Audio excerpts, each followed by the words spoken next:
What's up, guys? Evan Dante here. You're watching the Evan Dante Show, where the money's rolling in, egos are out the door. Make sure to smash that subscribe button if you haven't. Smash that like button. Leave a comment down below. Let's get into it.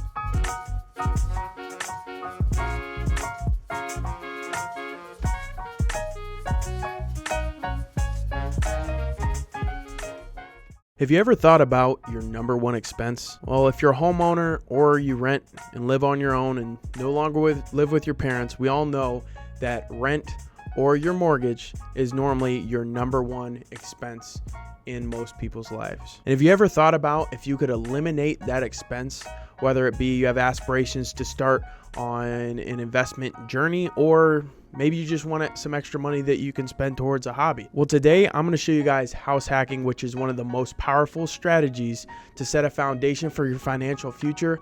Or if you want to become an investor, I'm going to go through the numbers and show you how this simple strategy can actually turn you into a multi-millionaire, depending on how crazy you want to get. And you may be asking yourself, well, I have bad credit. I don't have enough money. I don't know how to get started. Don't worry, stay for the whole video. We're going to cover all of that. House hacking and real estate is for everyone. What I love about real estate is you can get very, very creative. House hacking is my favorite topic of all time, so we're going to get straight into it. So I knew I always wanted to get into real estate investing or investing in general, but I didn't really have a plan starting off. I thought maybe that I would get my first house and I'd just save up for a rental and acquire them over time, but never did I know I could do all of that in my first real estate deal. So with my first real estate deal, I'm going to lay it all down on the line. I'm going to give you the true numbers, the true mortgage, all of that, the rents, everything. There's nothing that's going to be left covered. Everything's going to be uncovered. We're going to go through all the details. So I bought a duplex for $240,000. My mortgage was $1,450. I rented out one side of my duplex for $1,300. Therefore, I had $150 of my mortgage that I had to pay for out of my pocket. I know it's a lot of money. I don't know. I'm still impressed that I was able to come up with it. No, but in all seriousness, if you're renting, or people that are renting, or even, paying your mortgage, I mean $150, nobody's rent or mortgage is that cheap. I mean, that alone is phenomenal. But we're going to dig even deeper, and I'm going to show you how powerful house hacking can get when you really uncover the numbers. So I moved out of my duplex, and I now rent the other side for $1,350 a month. So now with my duplex, I am bringing in $2,650 a month. And then again, my mortgage is $1,450 a month. Now do the math. After everything is paid and done for, I have $1,200 a month pure profit. Now there are small expenses that come to owning a property, but generally they're minuscule and it's all calculated. So we're just going to stick with $1,200 a month and keep it at that. But always keep in mind that you will always have expenses, and it is very important to have reserves when you own real estate. I mean, you never know when that roof gonna cave in, baby. All right, so now I'm gonna get into, if you wanna get super crazy with house hacking, how much money you can really make. I'm gonna have to pull out my phone. There's a lot of numbers, but anyways, let's get into it. My rents alone per year, just doing this house hacking one time, I bring in $31,500 per year just off rents. Now that's assuming there is no vacancies, so you always have to account into that. But assuming I fill all the vacancy, that's $31,500, and that is not including the equity that I gain in the property and the appreciation over time. For you beginners, equity in the property is money that you put in for your mortgage that you slowly pay off that property, and as you pay off that property, that money stays in the property. So once that property is paid off, you can resell it and get full value back. And then for appreciation is how much a property's value gains over time. So you have a $100,000 house, you hold it for 30 years. At the end of those 30 years, that house could possibly be worth $300,000. Who knows? It depends on the area, how fast the area is growing, and there's a lot of factors, but all real estate gains value over time. All right, guys, so I took my deal and I did all the statistics. So if we took the exact same deal that I did, and let's say me or you did this deal every single 5 years for 30 years. So think about it, every 5 years, that's really not that big. I mean, the worst part about this whole process would be moving every 5 years, moving your stuff out.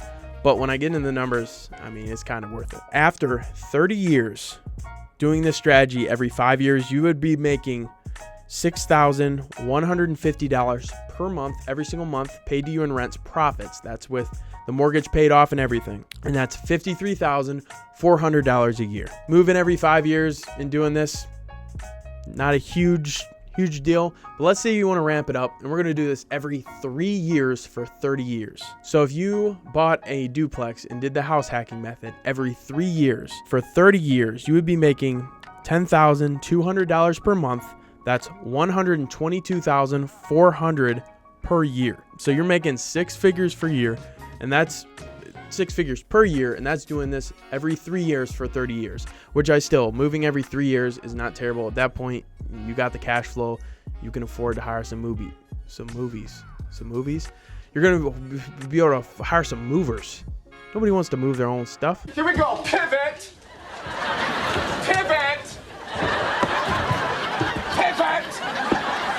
Moving is like the worst thing ever. I cannot stand moving. And next, let's say you wanted to house hack every single year for 30 years. So let's say you house hack a duplex property, the same one that I did from the start, and you do that every single year for 30 years.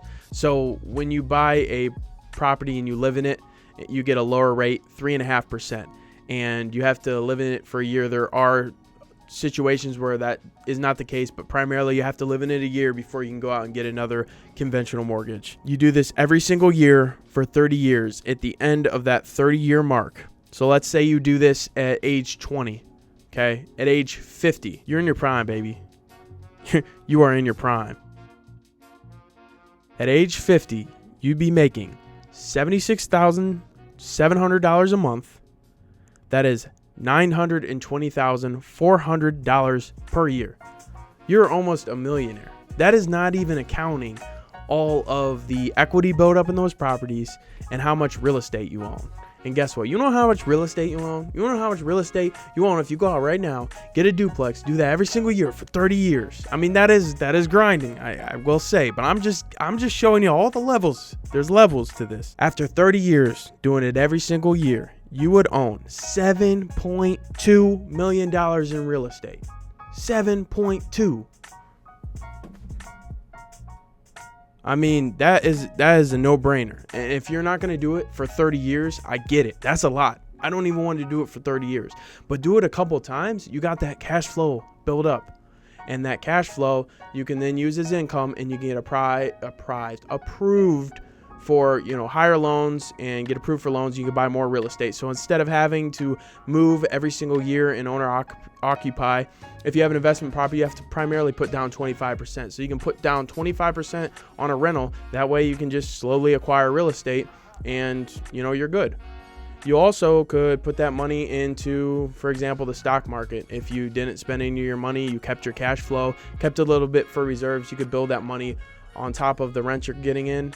You can also put that in the stock market and get probably about, on average, 6% a year on your money. So the more money you have, the more money you're going to gain from the percentage of interest gained from your stocks. Though I'm just throwing out all the different ways that you can do this. There's so many different ways to invest. That's why I love investing. You can get so creative.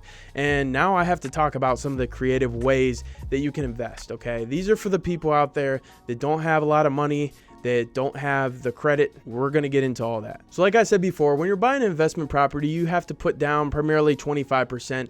And when it's owner occupied, you only have to put down 3.5%. So that's why when you're living in a property and house hacking and you're able to own other units at the same time, that's why it's a very effective strategy. So getting approved for a loan from the bank.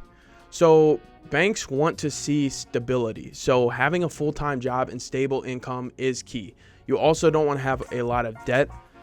Paying off debt's important. They look at your debt to income, but stability is the main thing that you want to have. So if you do have a W-2 paying job, that is a huge bonus. Do you have bad credit? Okay, if you have bad credit, that is okay. The thing I love about real estate is we're all in different situations, okay? I mean, I'm in a different situation than anyone on this earth. We all are very unique, and so there are a lot of ways to get through real estate deals. So if you have bad credit, I recommend calling up your local banks, especially the smaller ones. Smaller banks are more willing to work with you, and you're able to get approved for loans because it's not commercial. Commercial have these standards.